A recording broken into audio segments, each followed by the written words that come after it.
demande que cela, monsieur. Rassurez-vous. Et ça tombe bien, nous avons une évaluation en cours de la loi Egalim et évidemment toute la question est posée.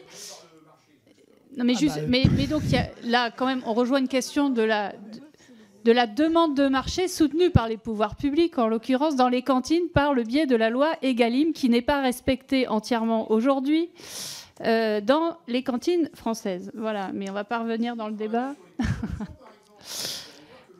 Alors, Monsieur Benoît Biteau, je propose que nous passions aux 3 derniers intervenants. Monsieur Fabien Di Filippo. Ah oui, excusez-moi. Pardon. Et après, ce sera... Merci Madame la Présidente, Monsieur le Directeur Général. 3 questions très simplement mais très directement.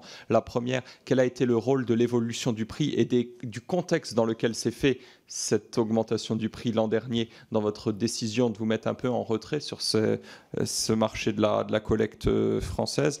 Deuxièmement, on voit que les ruptures de contrat auxquelles vous allez procéder sont très concentrées géographiquement dans 2 endroits de la France, notamment l'Est. Quelle garantie supplémentaire êtes-vous prêt à amener à ces producteurs et pourquoi avez-vous fait le choix de ces régions spécifiquement? Troisièmement, peut-être la plus importante, n'existe-t-il pas des leviers nouveaux de valorisation du lait en local ou même sur d'autres continents? On voit à quel point l'Afrique peut avoir besoin, avec la croissance de sa population, de plus en plus de lait en poudre de bonne qualité. Et il existe, c'est clair, sur les continents asiatiques, sur les continents africains, on le voit, et quand on parle avec d'autres coopératives aussi, des vrais débouchés en la matière. Pourquoi faire le choix un peu malthusien de la collecte? Je le comprends, pour retrouver de la rentabilité, mais de ne pas se développer sur ces marchés-là qui sont accaparés maintenant par des acteurs asiatiques. Merci, Monsieur Di Filippo. Monsieur le directeur. Première question, l'évolution du prix, comment ça a joué? Ça a joué dans la moindre exposition pour mieux valoriser. J'y reviendrai tout à l'heure sur le débat compétitivité.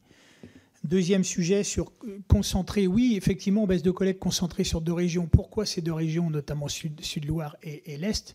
Je vous le disais, on a 67 laiteries et fromageries en France. C'est là où aujourd'hui on a trop de lait par rapport à nos besoins, tout simplement. Raison pour laquelle nous avons, sachant que nous avons de nombreux outils dans ces 2 régions. Donc, choisis ces deux régions à date.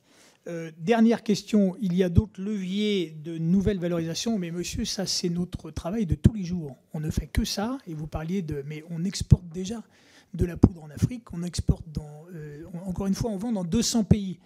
Donc si un groupe peut aider au développement de la filière laitière française, et notamment à l'international, c'est bien Lactalis. Et c'est ce qu'il s'emploie à faire depuis maintenant de très nombreuses années. C'est notre quotidien, et on essaye de le faire tous les jours, mais pas toujours facile. Pas toujours facile. On a des concurrents, d'où le sujet compétitivité qu'on commençait à évoquer il y a 5 minutes. Merci.